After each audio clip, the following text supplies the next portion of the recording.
안녕하세요.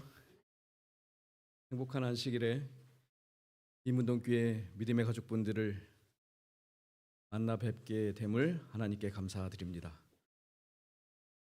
불러주셔서 감사합니다. 제가 구리교회 다니거든요.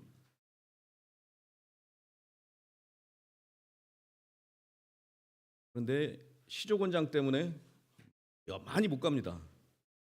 그래갖고 다 저를 만나시면 다 손님으로 알고 있습니다.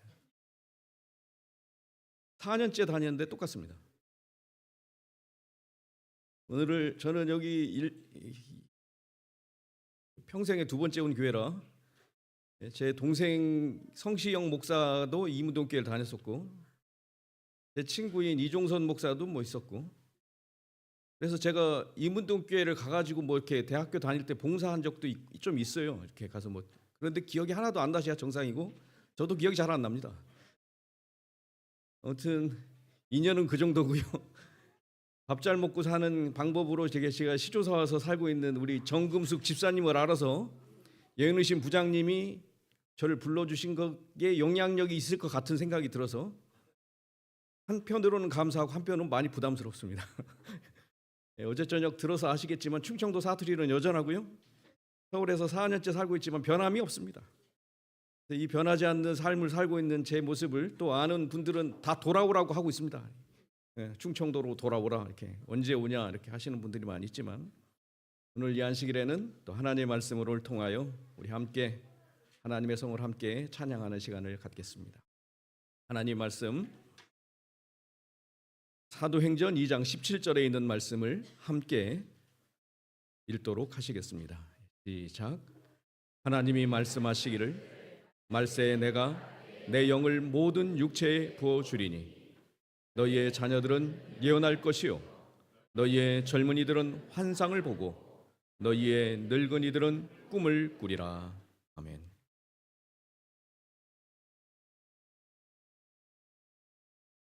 역사상 어느 시대보다 하나님의 말씀이 필요한 시대에 우리가 살고 있습니다. 왜냐하면 무신론이라고 하는 이 물결이 더 이상 이렇게 거대한 물결로 이 세상에 존재할 수 있을까 생각할 만큼 거대한 물결을 이루고 있습니다. 삼육학교 선생님들도 과학을 가르치기가 쉽지 않은 것 같습니다. 창조 과학을, 창조를 기반으로 한 창조 신앙을 가르치기가 쉽지 않습니다. 모든 것이 혼란스러운 시대에 살고 계십니다. 전혀 혼란스럽지 않으신 표정으로 앉아 계시니까 제가 드릴 말씀이 빈약해지고 있습니다. 하나님의 말씀이 가장 비평을 많이 받고 있고, 특별히 우리가 믿고 있는 하나님을 향한 이 믿음이 제대로 믿고 살면 비판을 받는 시대에 살고 있습니다. 대충 믿으면 뭐라고 안 합니다. 그런데 제대로 하나님 말씀을 믿기 시작하면 뭐라고 하는 시대에 살고 있습니다. 하나님께서는 이런 시대에 하나님의 종으로 하여금 2000여 회의 계시를 받게 하시고 2600개 이상이 되는 기사들과 10만 페이지가 넘는 기록들을 통하여 우리의 삶을 여전히 인도하고 계십니다. 저는 이 엘렌 화이트 여사가 전해준 이 기별이 하나님의 말씀과 조화되고 성경을 높이기 때문에 그를 하나님의 사자로 인정할 수밖에 없습니다. 오늘 우리가 이분을 통하여 하나님이 어떤 특별한 사람이 어떻게 존재한지를 보여주신 것이 아니라, 기적을 보여주신 것이 아니라 여전히 영감적인 글을 통하여 오늘도 우리를 성경과 하나님께로 이끌고 계시다고 하는 것입니다. 그러므로 엘렌 화이트는 1915년 7월 16일 금요일 오후 3시에 돌아가셨지만 이 87세에 돌아가신 이 한 분 때문에 우리는 그 34년을 혼자 살았던 이 한 분, 외롭게 사는 시간도 길었습니다. 그러나 그녀의 슬픔을 감사로 바꾸시고 불행 속에서도 하나님은 그녀에게 행복을 누리도록 하셨습니다. 그래서 그의 삶을 살펴보면 1846년 8월에 결혼했고 1847년 8월 26일 날 큰아들이 태어났습니다. 이어서는 세 명의 아들을 더 낳습니다. 에디슨, 윌리, 허버트. 여러분 남자만 4명 두면 행복하겠죠? 어떻게 잘 하시네요. 그런데 어떤 일이 일어났냐면 1863년 12월 8일 큰아들 헨리가 16살에 폐렴으로 사망합니다.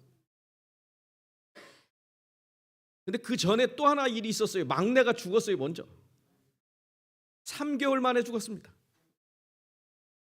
그리고 20년이 지나니까 남편도 돌아가셨습니다. 53세에 홀로 돼서 34년 동안 혼자 살았습니다. 그러나 어느 책 어느 페이지에도 단 한 번도 원망이나 불평을 기록하지 않았습니다. 오히려 감사와 찬양이 이분의 삶 속에 계속해서 이어져 있습니다.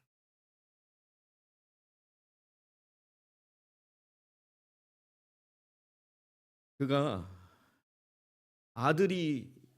큰아들이 죽었을 때 이렇게 했습니다. 이런 말을 남겼습니다.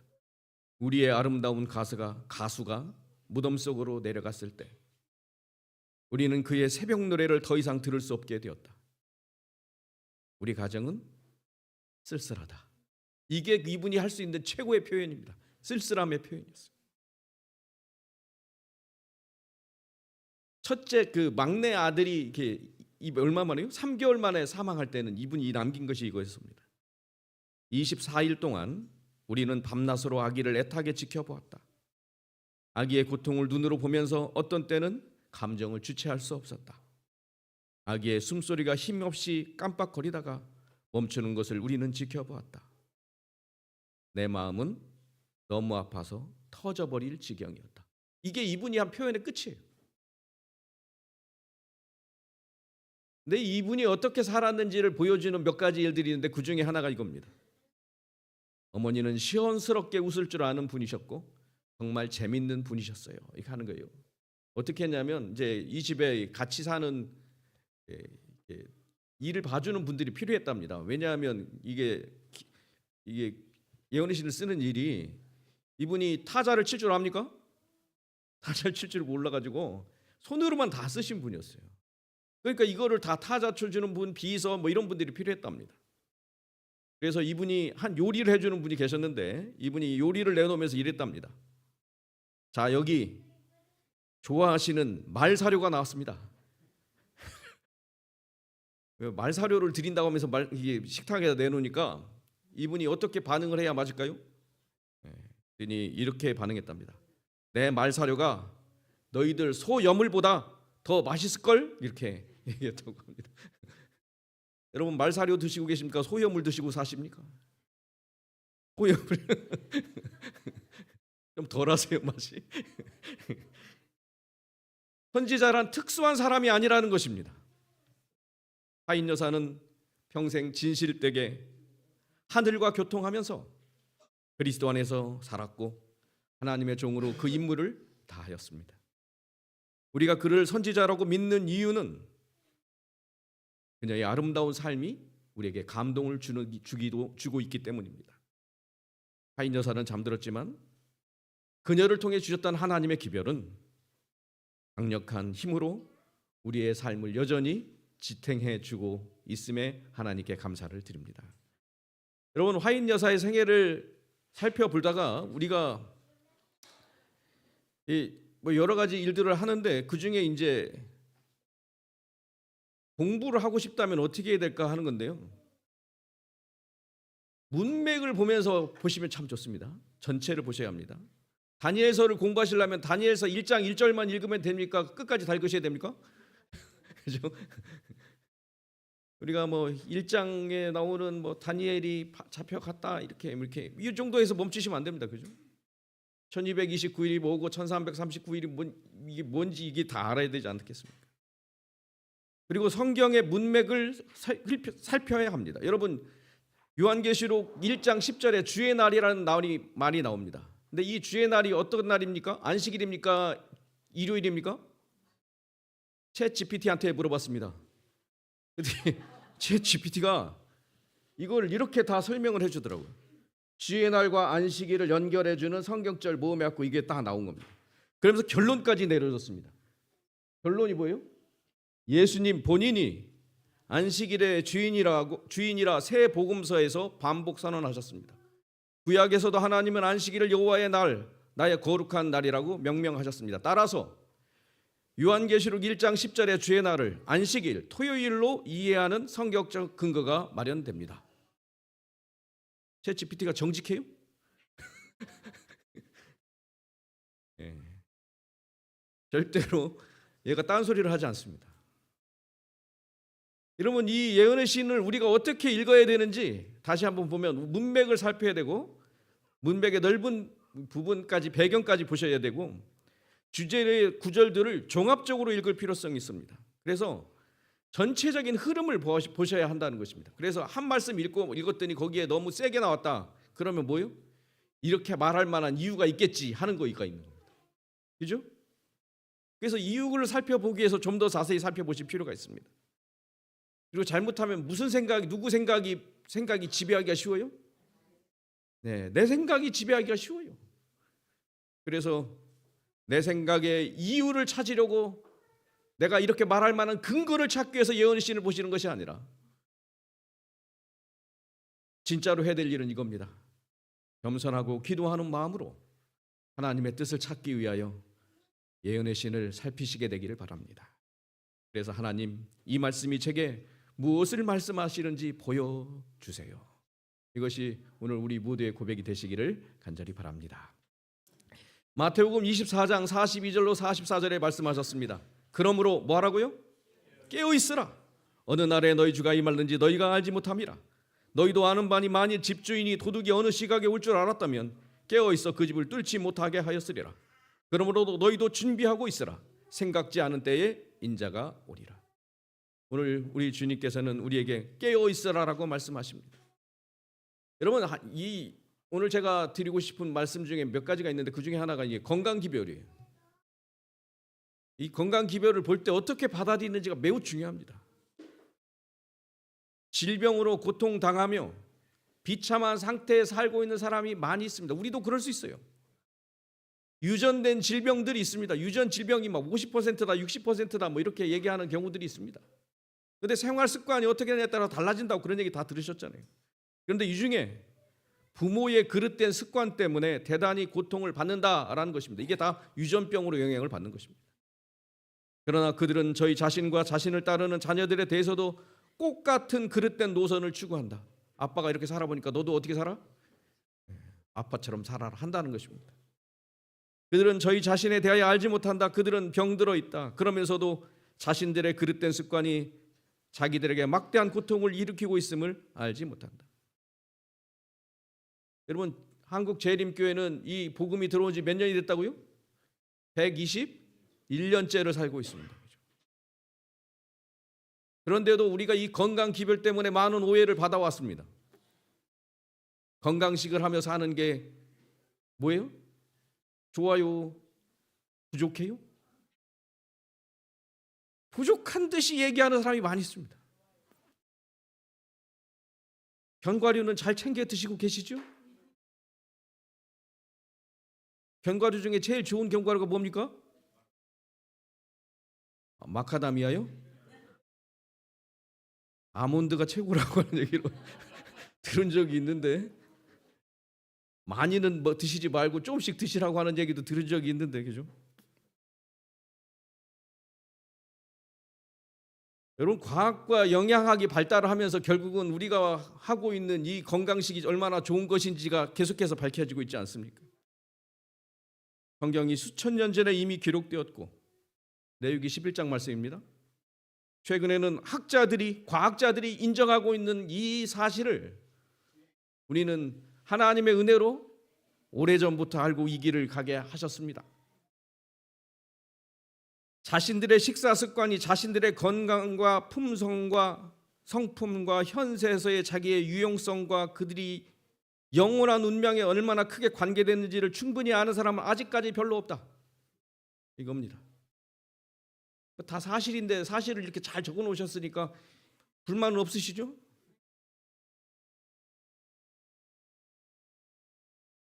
어떤 분들은 이 화입 부인의 기록을 인정을 못해요. 왜 이렇게까지 얘기하냐 이겁니다. 몇 가지는 좀 빼줬으면 좋겠다. 이렇게.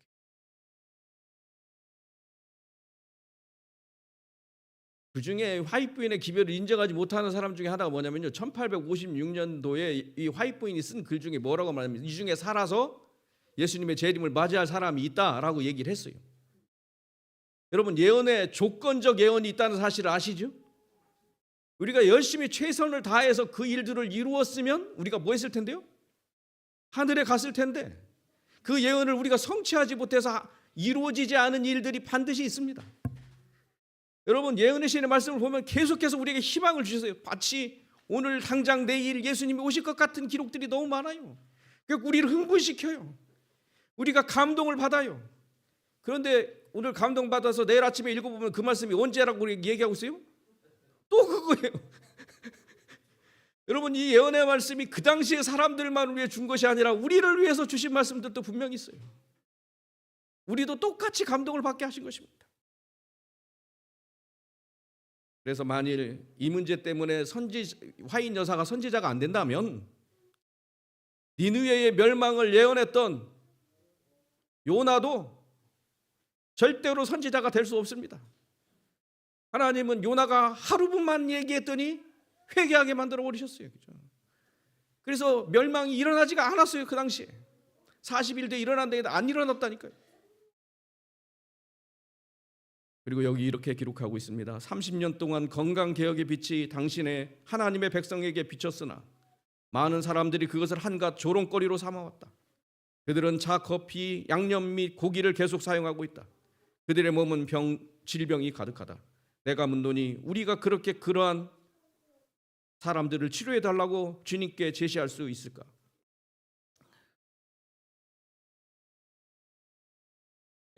화입 부인이 얘기했던 중에 하나가 뭐가 있냐면요, 목성의 달수가 7개라고 했다라는 얘기가 있습니다. 목성이라는 얘기를 화입 부인이 사용한 적은 없습니다. 다만 뭐라고만 했냐면 내가 달이 7개인 데를 갔었다 이렇게 얘기를 했어요. 그랬더니 어떤 학자가 보니까 달이 7개 뜬 데는 어디라고요? 목성인가 보다 해갖고, 그러니 화입 부인이 목성이라고 했다 이렇게 해가지고 넘어갔는데 알고 보니까 목성에 달이 몇 개요? 12개다. 그래가지고 화입 부인 틀렸다. 누구 마음대로? 누군가는 이렇게 얘기하고 누군가가 이렇게 해가지고 짬뽕 해가지고 만들어 놓으니까 뭐가 됐어요? 화입 부인이 말을 이상하게 한 사람으로 만들어 버렸습니다.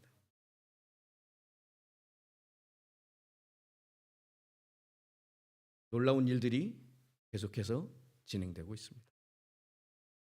제가 이 책에 이 예언의 신의 말씀이 왜 중요하냐라고 하는 부분들을 다시 한번 말씀드리고 싶은데요. 프란츠 카프카는 이렇게 말했습니다. 한 권의 책은 우리 안에 얼어붙은 바다를 부수는 도끼여야 한다. 그러니까 책을 아무렇게 쓰면 안 된다 이겁니다. 맞아요? 이런 마음을 갖고 책을 써야 되겠다 하는 것입니다. 그래서 도끼가 하는 일이 뭐냐면 충격을 주는 것이고 각성을 시키고 변화를 시키는 것이다. 이렇게 이 사람이 정의를 내린 것입니다. 맞아요? 책이 그랬으면 좋겠죠? 근데 그런 책을 만나보셨습니까?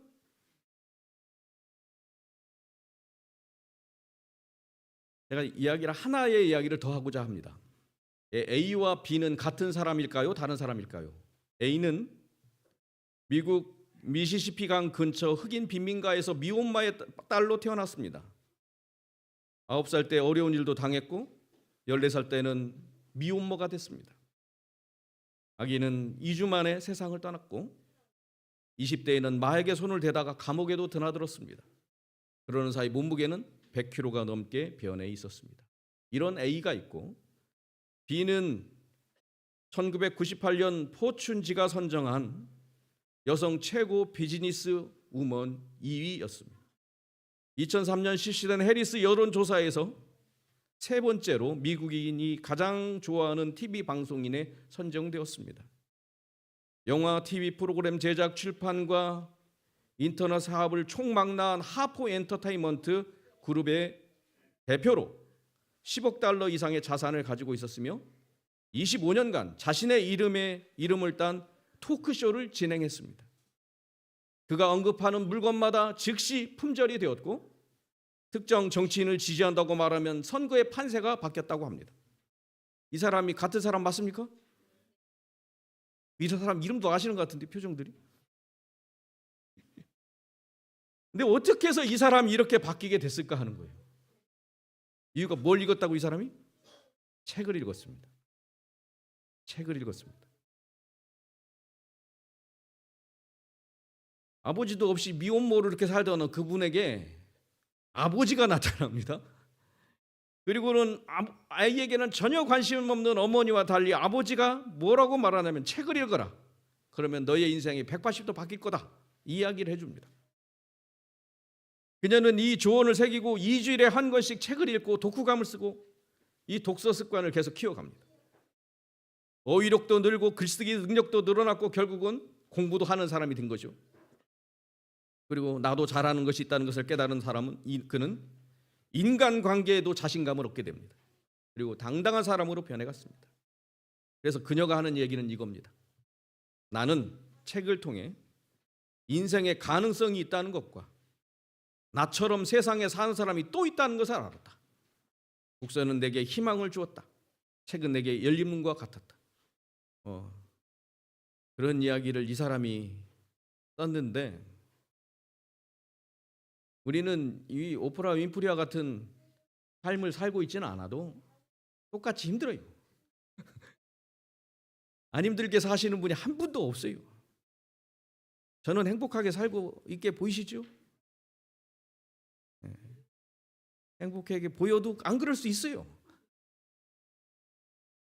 하나님 말씀을 전하는 사람이 그런 말씀을 하면 안 되기 때문에 화이트보드를 따라서 저도 못하겠습니다만은 그래요.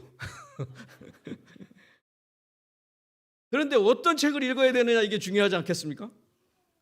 청년분들 어떤 책을 읽으십니까? 제가 이 시조사에 온 다음에 하는 일 중에 하나가 뭐냐면 해마다 도서전에 가요. 국제 도서전에. 거기 가보면 책을 보는데 사람들이 많이 있을까요? 거의 없을까요? 거기 가면 진짜 많이 옵니다. 어떤 사람들이 올까요? 남자가 올까요? 여자가 많이 올까요? 여자가 많이 옵니다. 젊은 사람이 많이 올까요? 연세 드신 분이 많이 올까요? 젊은 사람들이요. 책은 누가 읽는 거예요? 사람이 읽는 겁니다. 근데 젊은 사람들이 많이. 그런데 어디에 몰려 있냐면 판타지와 소설에 몰려 있습니다. 제가 그래서 이 말씀을 나누려고 합니다.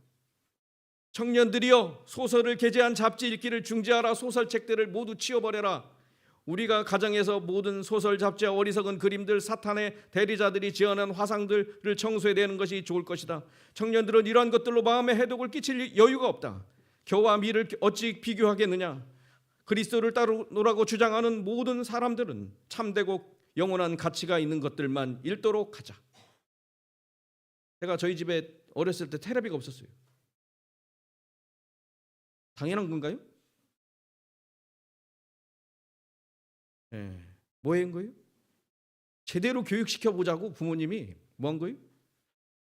안 보여준 겁니다. 없애신 겁니다. 본인도 안 보시고 우리도 안 보고 다 안 보게. 여러분 진리를 가르치면서 하는 게 함께 가는 거예요. 그렇죠? 영원한 가치를 지닌 책이 어떤 책입니까?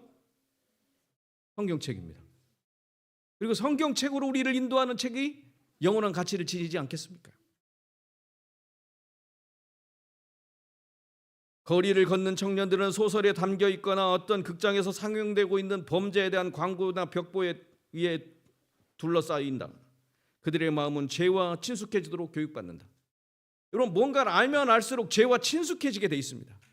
그래서 더 자극적인 것을 찾게 돼 있습니다. 넷플릭스를 보기 시작하면 어떻게 됩니까? 범죄가 일상화되어 있는 시대를 살게 돼 있습니다. 죄가 친숙해지게 되게 돼 있습니다. 사탄이 우리를 어떻게 만들고 있냐면 이 시간에 이 시대에는 죄와 친숙해지게 만들고 그렇다고 해서 옆에 있는 분들을 너무 정죄하지 마시기 바랍니다. 여러분 사탄이 우리에게 준 방법만 있는 게 아니라는 것을 말씀드리려고 이 말씀을 드린 겁니다. 하나님은 우리에게 뭘 주셨어요? 하나님의 기별이 담긴 책들을 주셨습니다. 재림을 기다리는 성도로서 우리는 그분을 기다리며 살아가고 있는 것입니다. 그러므로 우리의 삶 속에서 필요한 것은 무엇이냐면 주님의 말씀을 기다리며 사는 것입니다. 이 안식일을 기다리면서 하시지 않으셨습니까? 주님이 오심을 기다리면서 사는 것입니다. 그분이 우리를 구원하실 유일한 분이시기 때문에 그렇습니다. 세상이 어떤 것도 우리를 구원할 수 없습니다. 이게 넘어가야 되는데 안 넘어가고 계속 이러고 있으면 제가 힘들어집니다. 오늘 우리가 예수님의 재림을 얼마나 고대하며 살고 있습니까? 화이트 부인이 글을 통해서 제가 이 각시대의 대쟁투 지난번에도 말씀드린 게 그거예요. 각시대의 대쟁투를 제가 읽다가 뭐 했다고요? 내가 이 마지막 시대에 하나님께서 매겨주신 사명이 있음을 제가 깨닫고 나도 복음을 전하는 사람이 되겠다고 결심을 하고 목회에 나갔습니다. 그러다 보니 29년째가 지나고 있습니다. 금방 지나가더라고요. 뭐 한 것도 없는데 벌써 그리고 앞으로 10년 남았다고 하더라고요. 너무 많이 남았죠? 그런 얘기 듣자고 하는 거 아닌데 시간이 금방 지나가더라는 것입니다. 근데 우리가 예수님의 재림을 얼마나 고대하며 살고 있느냐가 매우 중요합니다. 시장에 간 엄마를 기다리는 아이는 어떻게 기다려요? 장바구니를 기다립니까? 해가 지도록 어머니가 안 오시면 어떻게 됩니까? 버스를 기다리러 나가봐요? 근데 진짜로 어머니가 늦게까지 안 오시면 다 필요 없고 누가 제일 중요해요? 엄마만 왔으면 좋겠다 이거죠. 저만 경험해 본 일이죠. 어머니가 나가시면 꼭 그런 경험을 했어요. 여러분 누군가가 집에 돌아오는 게 그렇게 행복한 일일 수 있습니까? 남편이 집에 돌아오는 일이? 원수가 돌아오는 겁니까?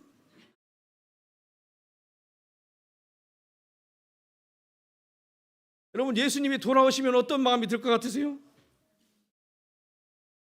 남편을 정말로 기다리는 사람은 행복하게 살 것이지만 그 남편을 기다리지 않는 사람은 왜 왔냐 그럴 거 아니겠습니까? 그렇죠?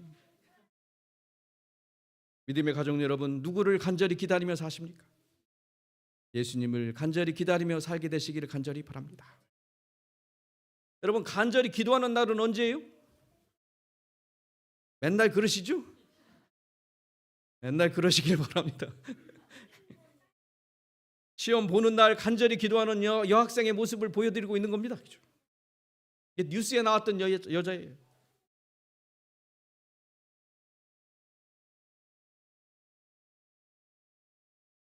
하버드 대학교의 레빗 교수는 사업의 성패를 결정하는 원인 중 가장 큰 것은 경영자의 목표와 그가 어떤 마음 자세를 가지고 사업에 임하느냐에 달려 있다고 말했습니다.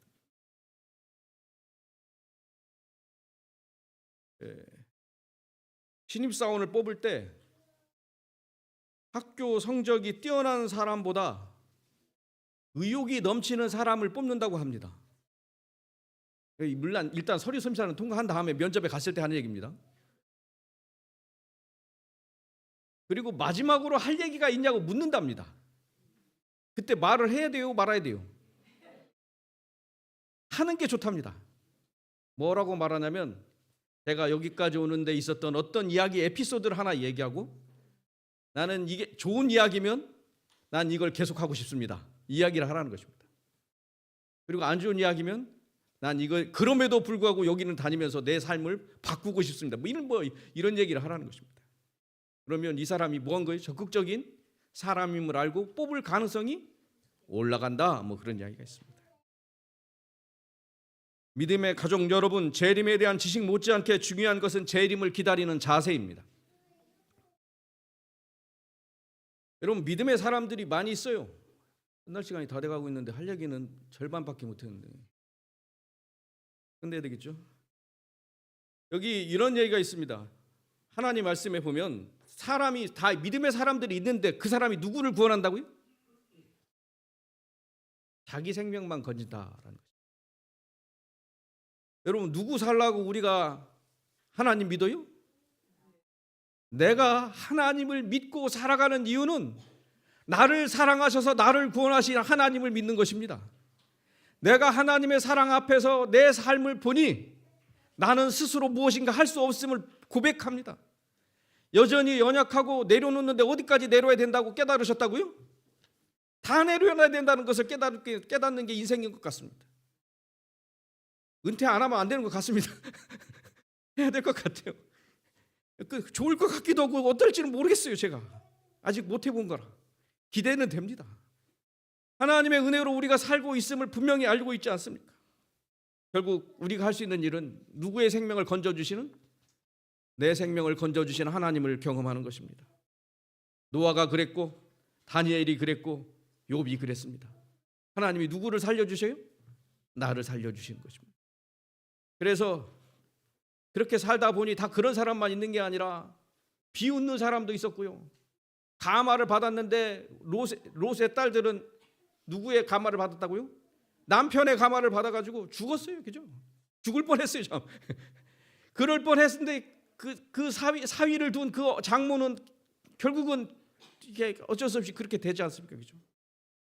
여러분, 우리는 이 신앙이라는 것을 하는데 영적 전쟁으로 이 신앙을 하고 있음을 기억하시기 바랍니다. 신앙은요, 감화력 전쟁입니다. 우리가 하나님 말씀을 사랑하며 살아야 되는 이유는 이게 성경 말씀이기 때문이고 하나님의 말씀이기 때문에 그런 거예요. 우리가 어떤 것을 판단할 때는 반드시 성경의 원칙이 무엇인가를 봐야 합니다. 그리고 성경의 원칙을 따라서 그 상황들을 보아야 합니다. 여러분, 화이부인의 기별을 봤는데 성경의 원칙에서 벗어나 있더라, 그런 걸 보셨습니까? 오늘 우리의 삶 속에서 정말로 중요한 것은 뭐냐면 그 다음 또 있어요. 순종이 요구되는 순간에 이것이 정말로 무엇이 우선순위냐 하는 것입니다. 사람을 살리는 것이 우선순위인지 아니면 정말로 영적인 성장을 위한 것이 그 우선순위인지를 살펴야 합니다. 그래서 화이트부인의 기별들을 보면 너무나 먹고 살 것이 너무 없는 동네에 있는 사람들한테까지 가서 이렇게 살라고는 하지 말아라, 이런 얘기가 반드시 나와야 안 나와요? 나옵니다. 이것밖에 없는 사람한테 가서 그것도 먹지 말라고 말하면 안 된다, 반드시 나옵니다. 식생활과 음식물에 관한 권면을 보면 반드시 그 얘기가 꼭 있어요. 그러면서도 이렇게 살았으면 좋겠다, 이렇게 이 얘기가 꼭 있지 않습니까? 여러분, 자전거 타야 돼요, 말아야 돼요? 여러분, 어떤 친구가 저한테 전화해가지고 550만 원짜리 중고 자전거가 있는데 이거 타면 앞으로는 자전거 걱정 안 해도 되니까 그거 사라 그래. 제가 살 생각이 있을까요, 없을까요? 여기다가 이 돈을 투자하는 게 맞나? 여러분, 저는 이게 화이트분 시대에만 있는 얘기인 줄 알았어요. 1,500만 원짜리 메디안가 어딘가에서 만든 대만제 자전거가 있는데 그게 중고로도 550만 원 간답니다. 1,500만 원이고 2020년 이후로 만든 형식은 너무 좋답니다. 제가 너무 많이 자세히 알고 있죠. 이 친구가 얼마나 저한테 자세히 알려줬는지.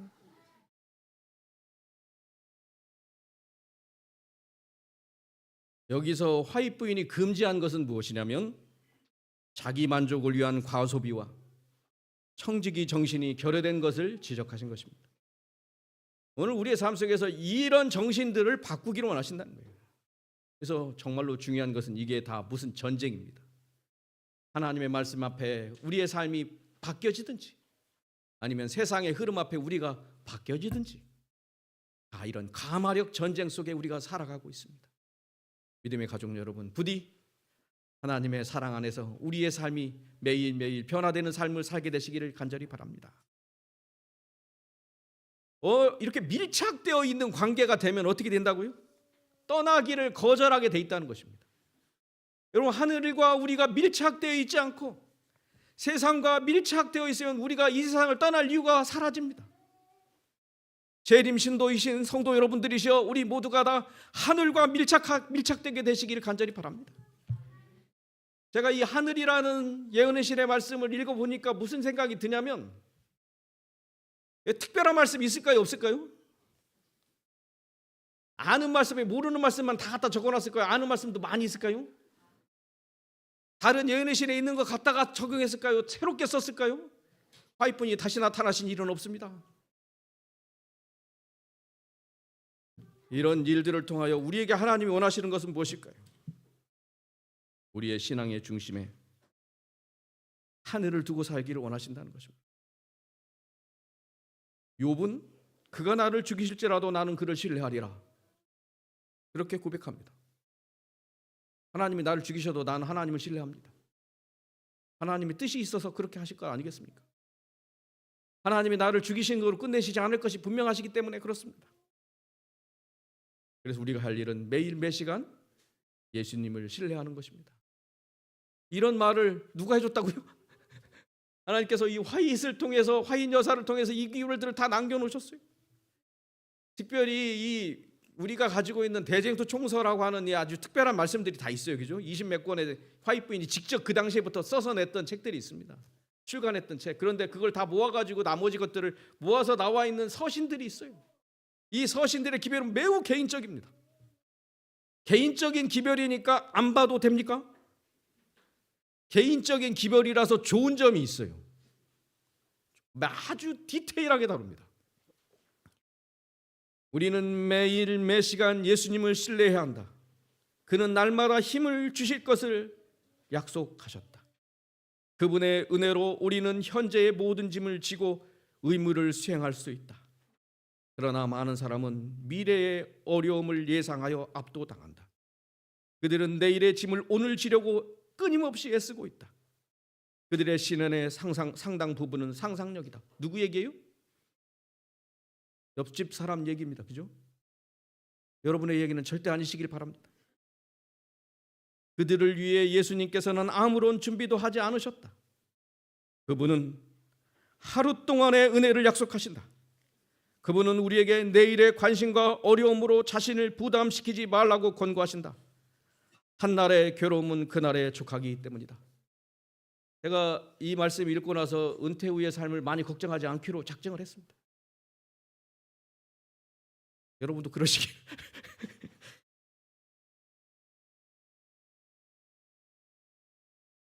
이제 진짜로 마쳐야 되는데,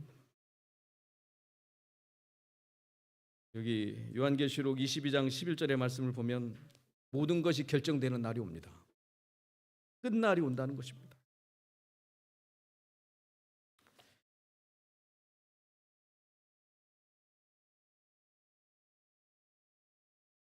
우리는 어떤 발자취를 남기고 가게 될까요?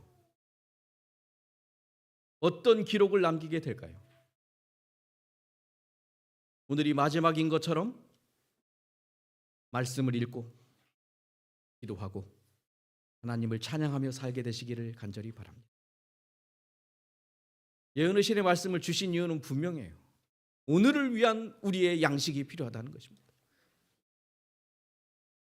물론 내일의 기별이 어떤 것인지를 궁금해할 수도 있지만 우리 주변에서 일어나는 어떤 사건에 초조해하지 마시고 매 순간 깨어 주님 편에 있게 되시기를 간절히 바랍니다. 종말이 언제일지 시간만 계산하는 것이 아니라 내가 사랑하는 예수님의 다시 오심을 기다리며 올바른 성도로 살아가게 되시기를 간절히 바랍니다. 너희는 내일 일을 뭐 하지 말라고요? 여러분 내일 계획 다 있으시죠? 없으시길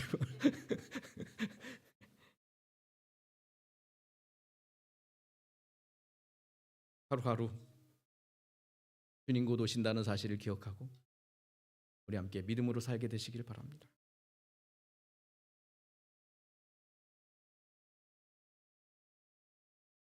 마지막 때를 위한 하늘의 기별은 우리를 깨우시는 기별입니다. 예언의 신의 말씀을 읽으면 우리가 깨어나게 돼 있어요. 우리를 깨우시는 기별들을 많이 읽으시기 바랍니다. 그리고 정말로 예수님의 재림을 기다리며 사는 성도들이라면 어떻게 예수님이 오실 것인지를 상상하지 마시고 읽어보시기 바랍니다. 읽고 또 읽고 해보시기 바랍니다. 그러다 보면 안 보이던 내용들이 갑자기 보이기 시작합니다. 새롭게 나타나는 부분들이 반드시 있게 돼 있습니다. 그리고 결국은 이 말씀들을 통하여 우리를 살리시고 계심을 확인하게 되실 줄로 믿습니다. 그리고 오직 하나님께만 영광을 돌리는 삶을 살아가시는 우리 모두가 되시기를 간절히 바라면서 말씀을 마칩니다.